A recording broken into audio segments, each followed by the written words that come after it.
வந்த உங்கள் ஒவ்வொருவரையும் இயேசுவின் நாமத்தினாலே அன்பின் வாழ்த்துக்கள். இந்த நாளிலும் தேவ செய்திக்கு முன்பதாக இருந்த இடங்களில் கண்களை மூடி நாம் ஜெபிப்போம். அன்பு ரட்சகா, அந்த அருமையான வேலைக்காக நன்றியோடு உம்மை ஸ்தோத்திரம் பண்ணுகிறோம். ஸ்தோத்திரம் ஆண்டவரே, உம்மை ஸ்தோத்திரம் பண்ணுகிறோம். இந்த காலை வேலைக்காக நன்றியோடு உம்மை ஸ்தோத்திரம் பண்ணுகிறோம். பரிசுத்தமுள்ள நல்ல தெய்வமே, உமக்கு ஸ்தோத்திரம் ஸ்தோத்திரம் ஸ்தோத்திரம் ஆண்டவரே. அப்பா, இந்த நாளை நீர் ஆசீர்வதிப்பீராக. ஆண்டவரே, வந்திருக்கிற ஒவ்வொரு பிள்ளைகளையும் ஆண்டவரே நீர் ஆசீர்வதிப்பீராக. ஆண்டவரே, இந்த யூடியூப் மூலமா பார்க்க வந்த ஒவ்வொரு பிள்ளைகள் மீது உம்முடைய கரம் கூடவே இருப்பதாக ராஜா. இன்றைய தினம் பிள்ளைகளுக்கு ஆசீர்வாதம் உண்டாகட்டும் கர்த்தாவே. இந்த கிருபைக்காக நன்றி செலுத்துகிற ராஜா. நன்றி நன்றி நன்றி ஆண்டவரே.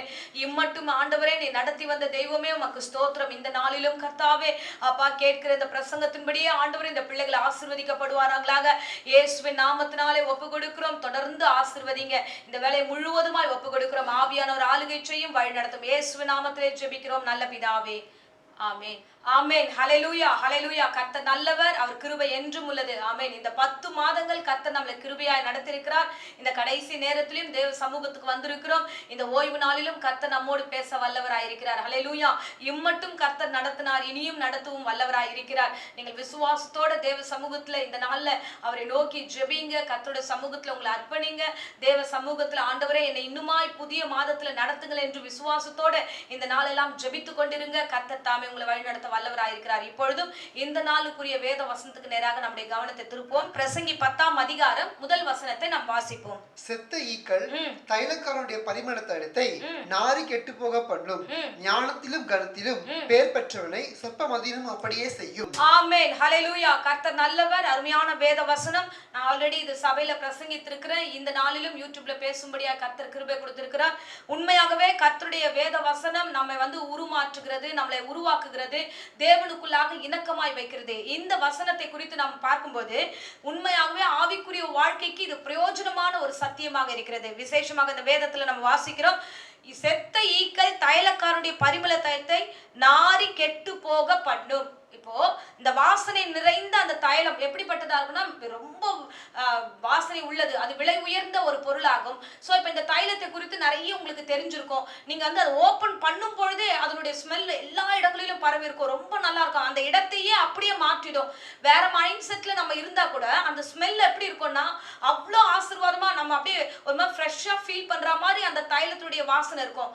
ஆனா அப்பேற்பட்ட அந்த தைலமானது ஒரு சின்ன ஈ அதுல விழும் பொழுது என்ன ஆயிடுதுன்னா அது அப்படியே கெட்டு போகிறது. அல்லேலூயா. அததான் வேத வசனம் இவ்விதமாய் சொல்கிறது, ஞானத்திலும் கனத்திலும் பேர் பெற்றவனை சொற்ப மதியினம் அப்படியே செய்யும். நல்ல ஞானம், அறிவு, ஞானத்தோட கனத்தோட எல்லாரும் மதிக்கத்தக்கதாக போகும்போதும் வரும்போதும் எல்லாரும் அப்பா இவர் ரொம்ப ஞானம்வான், இந்த மனுஷன் ரொம்ப நல்ல மனுஷன், எல்லாருக்கும் உதவி செய்கிற மனுஷன் சொல்லிட்டு ஒரு பேர் பெற்றிருந்த ஒரு மனுஷன் சின்ன விஷயத்துல, சொற்ப விஷயத்துல, சாதாரண விஷயத்துல மதீனமாய் செய்கிறதுனால அவருடைய காரியம் மதிப்பெல்லாம் குறைந்து போகிறது. அல்லேலூயா. அன்பு பிள்ளைகளே, விசேஷமாக நம்ம தேவனிடத்துல வரும்போதெல்லாம் தேவன் நம்மை ஆசீர்வதிக்கிறவராக இருக்கிறாரு. ஆனா நம்முடைய உள்ளத்துல அடியில ஒரு சின்ன மதீனம் ஒட்டிக்கிட்டே தான் இருக்கும். அது என்ன பண்ணும்னா, எப்போதெல்லாம் நம்ம நார்மலா ஒரு சாதாரண விஷயமாக நம்ம யோசிக்க ஆரம்பிக்கிறோமோ அப்போதெல்லாம் அது வெளிப்பட ஆரம்பிச்சிடும். இப்போ நம்ம இருக்கிற இடத்தை விட்டுட்டு வெளியில எங்கன்னா போறோம்னா அந்த இடத்துல தேவையில்லாத மதீனமான காரியங்கள் எல்லாம் செய்ய வேண்டியதா இருக்கும். அல்லேலூயா. இப்பொழுதும் நீதிமொழிகள் 19ஆம் அதிகாரம் 3ஆம் வசனத்தை நாம் வாசிப்போம். மனுஷனுடைய மதியினம் அவன் வழியை தாறுமாறு ஆக்கும், என்றாலும் அவன் மனம் கர்த்தருக்கு விரோதமாய் தாங்கள் அடையும். ஆமென். ஹல்லேலூயா. பாருங்க, வேத வசனம் விவிதமாய் சொல்கிறது, மனுஷனுடைய மதியினம் அவன் வழியை தாறுமாறாய் மாற்றுகிறது. நல்ல படித்த பிள்ளைங்க, நல்ல அறிவா இருக்கிற பிள்ளைங்க, தேவனால் அபிஷேகம் பண்ணப்பட்ட பிள்ளைங்க தான் சின்ன விஷயத்துல தாறுமாறாய் மாறுகிறது. இப்ப சிம்சோனை நம்ம எடுக்கிறோம். தேவனால் அபிஷேகம் பண்ணப்பட்டு நசரேயனாக இந்த உலகத்துல 20 வருடம் நியாயாதிபதியாக தேவன் அவனை நடத்தி கொண்டு வந்தார். ஆனா சின்ன இடத்துல அவனுடைய இளமையின் காலங்கள்ல அவன் செய்கிற சிறிய தவறு பெரிய ராஜ்யத்தின் மகிமை அவன் இழந்து போகிறான். தேவ அபிஷேகத்தை இழந்து போகிறான். தன்னுடைய ஊழியத்தின் அழைப்பை அவன் இழந்து போகிறான். அல்லேலூயா. அவ்வளவு நாள் பராக்கிரமா இருந்தவன், அவ்வளவு நாள் தேவ அபிஷேகம் பெற்றவன், அவனை கண்டு அந்த பெலிஸ்தரே பயந்தார்கள், நடுங்கினார்கள். ஆனா ஒரு குறிப்பிட்ட நேரம் வரும்பொழுது பொழுது அவனுடைய மதியினம் வெளியே வருகிறது, அவனுடைய காரியம் வெளியே வருகிறது. அதுதான் வேத வசனத்துல நம்ம வாசிக்கிறோம். நீதிமொழிகள் 22ஆம் அதிகாரம் 15ஆம் வசனத்துல நம்ம வாசிக்கிறோம். பிள்ளையின் நெஞ்சில் மதியினம் ஒட்டி இருக்கும், அதை தண்டனையின் பிறகு அவனை விட்டு அகற்றும். ஆமென். அதுதான் வேத வசனம் சொல்லுகிறது. சரியான நேரத்துல சிம்சோனுடைய தாய் தகப்பன்மார்கள் அவனை கண்டித்திருந்தா அவனுடைய மதியினம் போயிருக்கும். ஒருவேளை அவன் செய்யற தவறு அவனுக்கு புரிந்திருக்கும். சின்ன சின்ன விஷயங்கள்ல சின்ன வயசுலயே அவனை கடிந்து கொள்ளாததுனால எல்லா இடங்களிலும் அவனுக்கு இடறல் வருகிறது. ஏற்ற நேரத்துல அவன் ஆசீர்வாதமா இருக்க வேண்டிய அந்த வாலிப வயதுல அவன் இடறுகிறான். அல்லேலூயா. அன்பு பிள்ளையே, இந்த நாளிலும் நாம் படித்திருக்கிறோம், நல்ல அறிவு இருக்கிறது, ஞானம் இருக்கிறது, தேவனுடைய அபிஷேகம் இருக்கிறது, கர்த்தருடைய அழைப்பு இருக்கிறது. சோ ஆனா சின்ன சின்ன இடங்களில நாம் என்ன செய்கிறோம் என்று தெரியாமல் செய்கிற தவறு நிமித்தமாக இல்ல இந்த வேளையில நாம அபிஷேகத்தை இழக்கிறோம், அழைப்பை இழக்கிறோம், தேவனை விட்டு கடந்து போகிறோம். இன்னொரு காரியத்தை நான் உங்களுக்கு இடத்துல சொல்ல விரும்புகிறேன். பாருங்க, 1 சாமுவேல்ல நம்ம வாசிக்கிறோம் 13ஆம் அதிகாரத்துல சவுலை குறித்து நம்ம வாசிக்கிறோம். பெலிஸ்தர்கள் பெரிய யுத்தத்தை எடுத்துக்கொண்டு வருகிறார்கள். இந்த நேரத்துல சாமுவேல் கிட்ட அவர் போய் நிற்கும் போது, நான் 7 நாள் கழித்து நான் வருகிறேன், தகன பலிகளை ரெடி பண்ணி வையின்னு சொல்லிட்டு அவர் சொல்லுகிறார். அந்த பிட்வீன் கேப்ல சாமுவேல் வருவதற்கு காலதாமதம் ஆகிறது. தாமதம் ஆகிற வேளையில சவுல் பார்க்கிறார், சாமுவேல் வரல, பெலிஸ்தர் நம்ம கிட்ட நெருங்கி வருகிறார்கள். சோ இந்த யுத்தத்துல நம்ம ரெடி ஆகணும், அவங்க நம்மள வந்து வேற மாதிரி எதுவும் நினைச்சிட கூடாதுன்னு அவர் என்ன பண்ணுகிறார்னா, சாமுவேல் பண்ண வேண்டிய அந்த தகன பலிகளை அந்த இடத்துல பார்த்து ஜனங்களை பார்த்து சொல்லுகிறார். வாசிப்போம். 1 சாமுவேல் 13ஆம் அதிகாரம் 9வது வசனம் 10வது வசனத்தை நாம் வாசிப்போம். அப்பொழுது சவுல், சர்வாங்க தகன பலியையும் சமாதான பலிகளையும் என்னிடத்தில் கொண்டு வாருங்கள் என்று சொல்லி சர்வாங்க தகன பலியை செலுத்தினான். அவன் சர்வாங்க தகன பலியிட்டு முடிக்கிற போது இதோ சாமுவேல் வந்தான். சவுல் அவனை சந்தித்து வந்தனம் செய்ய அவனுக்கு எதிர்கொண்டு போனான். பாருங்க, அந்த பலிகளை செலுத்துகிற வேலைகளில வந்துட்டார், ஊழியக்காரர் உள்ள வந்துட்டாரு. சாமுவேல் வருகிறார். வந்ததுமே ஒரு போய் வந்தனம் செய்ய போகிறார். அப்பொழுது சாமுவேல் பார்த்து கேட்பாரு, நீர் செய்கிறது என்ன என்று சாமுவேல் கேட்டதற்கு அவர் சொல்லுகிறார், ஜனங்கள் என்னை விட்டு சிதறி போகிறதையும் குறித்த நாட்களில் நீர் வந்து வராததுனால, திட்டமிட்ட சூழ்நிலையில நீங்கள் வராததுனால நான் இந்த காரியத்தை செய்தேன் என்று அவர் சொல்லுகிறார். அல்லேலூயா. பாருங்க, ஒரு காரியம் தேவன் அழைத்த அழைப்பை விட்டுட்டு இவன் வேற வித்தியாசமாய் செய்கிறான். என்னன்னா, மாம்சரிகமா யோசிக்க ஆரம்பிக்கிறான். ஐயோ, என் கிட்ட இருக்கிற ஜனங்க என்னை விட்டுட்டு போயிட்டாங்கன்னா நான் என்ன பண்ணுவேன், இல்ல பெலிஸ்தர்கள் எங்க மேல வந்துட்டா நான் என்ன பண்ணுவேன் அப்படின்ற ஒரு மனநிலைமையில சவுல் கடந்து போகிறார். தேவன் சொன்ன இடத்துல இல்ல, தேவன் சொல்ற வரைக்கும் வெயிட் பண்றது இல்ல.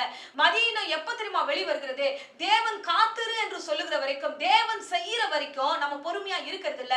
அந்த நேரம் ஒரு குறிப்பிட்ட டைம் வரைக்கும் தான் நம்ம வந்து மாம்சரிகமா வெயிட் பண்றோம். அதுக்கப்புறம் என்ன பண்றோம்னா, உடனே டக்குன்னு எடுத்து ஒரு காரியத்தை செய்றோம். இது துணிகரமான ஒரு காரியம். இந்த காரியத்தினால சவுல் தன் ராஜ்யத்தை அவன் இழக்க வேண்டியதா இருக்கிறது. சாமுவேல் விதமாய் சொல்லுகிறார். பாருங்க, 13ஆம் வசனத்துல நம்ம வாசிக்கிறோம். சாமுவேல் சவுலை பார்த்து, புத்தீனமாய் செய்தீர், உம்முடைய தேவனாய் கர்த்தர் உமக்கு விதித்த கட்டளையை கை கொள்ளாமற் போனீர். ஆமென். ஹல்லேலூயா. சவுலை பார்த்து அழகா இந்த சாமுவேல் சொல்லுகிறார், தீர்க்கதரிசி, நீ வந்து புத்தீனமாய் செய்தீர், இது தவறுதலான ஒரு காரியம், நான் வரும் வரைக்கும் நீ காத்திருக்க வேண்டும். அல்லேலூயா.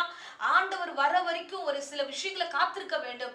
தேவன் வந்து நிச்சயமாய் ஆசீர்வதிப்பார். அதற்குள்ளாக அவசரப்படுகிறோம், அதற்குள்ளாக புத்தீனமான காரியங்களை செஞ்சிடறோம். நமக்கு என்ன தோணுதோ நாம தோன்றதெல்லாம் செய்ய ஆரம்பிச்சிடறோம். அல்லேலூயா. ரொம்ப தவறுதலான ஒரு காரியம், புத்தீனமான ஒரு காரியம். கர்த்தர் இதை விரும்ப மாட்டார், தேவன் அதை விரும்ப மாட்டார். உடனே அந்த இடத்துல அடுத்த வார்த்தைகளை சொல்லுகிறோம். 14வது வசனத்துல வாசிங்க. இப்போது உம்முடைய ராஜ்யபாரம் நிலைநிற்காது. ஆமென். ஹல்லேலூயா. பாருங்க, சாமுவேல் திட்டமாய் சொல்லிட்டாரு, இப்பொழுதோ நீ பண்ண மதீனமான ஒரு காரியத்தை நிமித்தமாக உன் ராஜ்யபாரம் நிலை நிற்காது. அல்லேலூயா.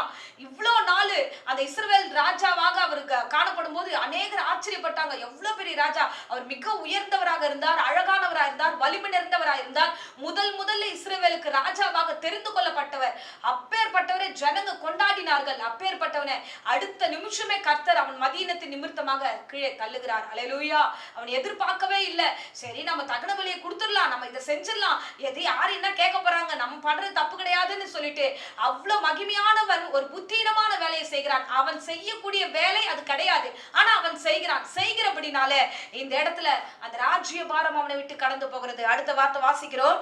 கர்த்தர் தம்முடைய இருதயத்திற்கு ஏற்ற ஒரு மனுஷன் நமக்கு தேடி அவனை கர்த்தர் தம்முடைய ஜனங்கள் மேல் தலைவனாக கட்டளையிட்டார். ஆமென். தம்முடைய ஜனங்களை யார் ஆள வேண்டும் என்று கர்த்தர் அறிந்திருக்கிறார். அல்லேலூயா. பாருங்க, தேவனுடைய சமூகத்துல இருக்கிற அருமையான பிள்ளைகளே, சோ எத்தனை பெரிய ஆளா இருந்தாலும் சரி, ஒரு சின்ன விஷயத்துல நம்ம மீறுவதனால வருகிற சாபங்கள் தான் இதெல்லாம். அல்லேலூயா. உங்களுடைய காரியங்கள் இல்ல, சின்ன சின்ன விஷயங்கள் இல்ல, நீங்க கவனமா இருக்க வேண்டும். பெரிய விஷயத்தை கவனமா செய்வோம். பெரிய காரியம், ஐயோ இது ரொம்ப பொறுப்பான விஷயம், இதை நம்ம கரெக்டா முடிக்கணும். படிக்கிற விஷயமாகட்டும், மற்ற காரியமாகட்டும், வியாபாரமாகட்டும், எந்த விஷயத்தை எடுத்தாலும் அது கவனமா செய்யணும்னு செஞ்சிடறோம். ஆனா சின்ன விஷயத்துல நம்ம விட்டுறோம். ₹1 ₹2 விஷயத்துல எல்லாம் விட்டுறோம். மற்றவங்க காரியங்கள் பார்க்கும்போது என்ன இவ்வளவு பெரிய மனுஷன் இப்படிப்பட்ட காரியத்தை செய்கிறாரே என்று அந்த சின்ன மதீனமான காரியங்களை நம்முடைய மகிமை இழந்து போகிறோம், நம்முடைய நிலை இழந்து போகிறோம். இந்த நாட்களிலும் உங்களோடு கூட கர்த்தர் பேசிக் கொண்டிருக்கிறார். சொற்ப மதியினம் உன் கனத்தையும் உன்னுடைய மகிமையும் அழிக்கக்கூடியதா இருக்கிறது. சின்ன விஷயம், சின்ன காரியம் தானே, அதை கொஞ்சம் யோசிச்சு செய்வோம். சின்ன விஷயம் தானே, அதை புத்தீனமாய் செய்யாதபடிக்கு புத்தியோடு செய்வோம். என்ன ஆண்டவர் நமக்கு ஞானத்தையும் புத்தியும் கொடுத்திருக்கிறார், அந்த புத்தியை சரியாய் பயன்படுத்துவோம். இதை செய்யலாமா, இதை செய்யக்கூடாதா, செஞ்சா இந்த காரியம் நமக்கு நல்லதா கெட்டதான்னு யோசித்து இந்த காரியத்திலே நாம் ஈடுபட வேண்டும். அல்லேலூயா. அல்லேலூயா. பாருங்க, சவுலுடைய நிலைமையில ரொம்ப மோசமான நிலைமை. அப்பத்திலிருந்து சவுலுடைய காரியம் எல்லாம் அந்த ஆசீர்வாதமா இல்ல. ஏன்னா அதுக்கப்புறம் தாவீதை கர்த்தர் அந்த இடத்துக்கு கொண்டு வந்து வைக்கிறார். அது வரைக்கும் அவன் செய்த எல்லா இடங்களிலும் அவனுக்கு கனம் அல்ல, கனவீனம் தான் உண்டாச்சு. அந்த இடத்தை விட்டு அவன் இறங்கிட்டான், அவன் ஸ்தானத்தை விட்டு அவன் வந்துட்டான். அது வரைக்கும் சவுல் கடந்து வரும்போது சவுல் ராஜா என் வாழ்கவென்று வாழ்த்தின நாவெல்லாம் இப்பொழுது அப்படியே மௌனமாய் மாறுகிறது, எல்லாம் மாறி போகிறது. அல்லேலூயா. இஸ்ரவேலுக்கு இதுவரைக்கும் ராஜாவா இருந்தவன், அவன் பண்ணின ஒரே ஒரு முட்டாள்தனம், கூட இருக்கிறவங்க யாரும் சொல்லல, நீ இதை பண்ணு அதை பண்ணுன்னு யாரும் சொல்லல. அவனே அந்த காரியத்தை தன்னுடைய சுய காரியமாகவே அவன் செய்கிறான், மதீனமான காரியத்தை செய்கிறான். அதனால இவ்வளவு பெரிய லாஸ் அவனுக்கு வருகிறது. அல்லேலூயா. சோ இந்த நாட்கள் இந்த பிரசங்கத்தை கேட்கிற அருமையான பிள்ளைகளே, உங்கள் மதீனம் உங்களை கனவீனப்படுத்த கூடாதபடிக்கு பார்த்து கொள்ளுங்க. அல்லேலூயா. உங்களுடைய சிந்தனைகள் தெளிவா இருக்கட்டும். நீங்க புத்தீனமா எந்த காரியத்தை செஞ்சிடாதீங்க. இந்த காரியம் செய்வது நிமித்தமாக உனக்கு இந்த வேளையில ஒரு பெரிய இழப்பு வருகிறது, உனக்கு பெரிய அவமானம் வருகிறது என்றால் அந்த காரியத்தை நீங்க செய்யாதீங்க. தயவு கூர்ந்து உங்களை நீங்கள் பத்திரமாய் காத்துக்கொள்ளுங்க. அல்லேலூயா. இது ஒரு எச்சரிப்பின் சத்தமாய் எடுத்துக்கலாம், இல்ல தீர்க்க தரிசனமாக கூட தேவன்களோடு கூட பேசலாம். வருங்காலத்துல நீ வெட்கப்பட்டு போக கூடாது என்பதற்காகவே இந்த வேளையில சொல்லுகலாம். அல்லேலூயா. பாருங்க, அந்த சொற்ப மதீனம் பாருங்க எவ்வளவு பெரிய கனவீனத்தை கொண்டு வந்து சேர்க்கிறது. அந்த வாசனை மிக்க திரவியம், ஒரு சின்ன செத்த ஈ, அந்த ஈனா வெறும் ஈ, அது என்ன பண்ண போகுது, ஒண்ணும் பண்ண போறது இல்ல. சோ அந்த வெறும் ஈ பட்டது நிமித்தமா அதனுடைய மகிமை இழக்கிறது போல உங்களுடைய செயலே உங்களை இழிவாய் தள்ளக்கூடாது. இந்த உலகத்துல நிறைய பேர் நம்மளை தள்ளிவிட ரெடியா இருக்கிறாங்க, அதுல நம்ம நிக்கிறதே பெரிய விஷயம். இந்த சூழ்நிலையில நம்முடைய மதீனமே நம்மளை கீழே தள்ளக்கூடாது, அதுல கவனமா இருங்க. இந்த சவுல் பண்ணது போல, அந்த ராஜ்யபாத்தை இழந்தது போல நாம மதீனமா இழக்காதபடிக்கு அவங்க ஸ்தானத்துல ஒவ்வொரு வேலையும் கவனமாய் செய்யுங்க, கவனமா இருங்க. உங்களை மிஞ்சி எண்ணாதீங்க, துணிந்து செய்யாதீங்க, மதீனமா காரியத்துல உங்களை ஒப்பு கொடுக்காதீங்க.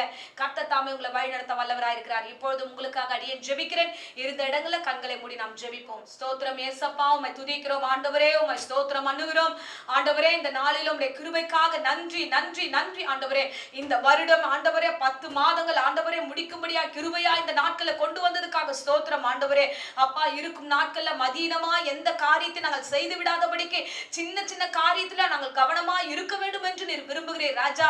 அப்பா, சிம்சோன் இழந்தது போல, சவுல் இழந்தது போல ராஜா, நாங்கள் மதீனமாய் சில காரியங்கள் இழந்து போகாதபடிக்கு ராஜா எங்களை நீர் வழி நடத்துவீராக. இந்த பிரசங்கத்தை கேட்ட ஒவ்வொரு பிள்ளைகளுக்காக ஜெபிக்கிற, ஒவ்வொரு குடும்பங்களுக்காக ஜெபிக்கிற, ஒவ்வொரு பிள்ளைகளுக்காக ஜெபிக்கிற ராஜா, மதீனமாய் ஒரு காரியத்தையும் செய்து விடாதபடிக்கு, கனத்தையும் மகிமையும் இந்த பிள்ளைகள் இழந்து போகாதபடிக்கு நீர் பாதுகாத்துக் கொள்வீராக. ஸ்தோத்திரம் பண்ணுகிறோம். இந்த ஓய்வு நாளில கர்த்தாவே நீர் கொடுத்த ஆலோசனைக்காக நன்றி நன்றி நன்றி நன்றி நன்றி ஆண்டவரே.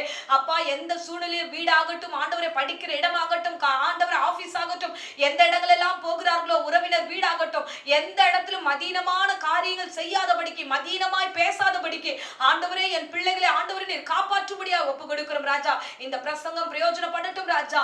ஆண்டவரே கர்த்தாவே, பிசாசானவன் மதிப்பை இழக்கிறவனாக ஆண்டவரே இந்த பிள்ளைகளை உருவாக்கி கொண்டிருக்கிறார் இருக்கிறான். அப்பேற்பட்ட சாத்தானை இயேசுவின் நாமத்தினால் சபித்து கட்டுகிறேன் கர்த்தாவே. ஸ்தோத்திரம் ஸ்தோத்திரம் ஸ்தோத்திரம். நீர் ஆசீர்வதியும் காத்துக்கொள்ளும் ஒவ்வொருவரையும் ஆண்டவரே உம்முடைய வசனத்தினால வழி நடத்துவீராக. இம்மட்டும் காத்தீரப்பா, உமக்கு நன்றி நன்றி நன்றி கர்த்தாவே. இந்த வேளையில கூட கர்த்தாவே, வியாதியோடு பலவீனத்தோடு யாராகிலும் ஆண்டவரே இந்த பிரசங்கத்தை கேட்டுக்கொண்டிருந்தா ஆண்டவரே அவர்களுக்கு பூரண சுகத்தையும் ஆரோக்கியத்தையும் கர்த்தர் கட்டளையிடுவீராக. வியாதி ஆண்டவரே அந்த சரீரத்தை விட்டு நீங்கி போக முடியாது ஜெபிக்கிற ராஜா, ஆண்டவரே தழும்புகளாலே சுகமானீர் என்பது உம்முடைய வார்த்தை அல்லவா. உம்முடைய வார்த்தையை அனுப்புங்க. வியாதியோடு போராடுகிறவர்களை ஆண்டவரே சுகப்படுத்தும், ஆசீர்வதியும் வழி நடத்தும். இயேசுவின் நேற்று நாமத்திலே ஆசீர்வாதத்தை ஒப்புக் கொடுக்கிறேன் ஜீவனுள்ள நல்ல பிதாவே. ஆமென் ஆமென். Praise the Lord. God bless you.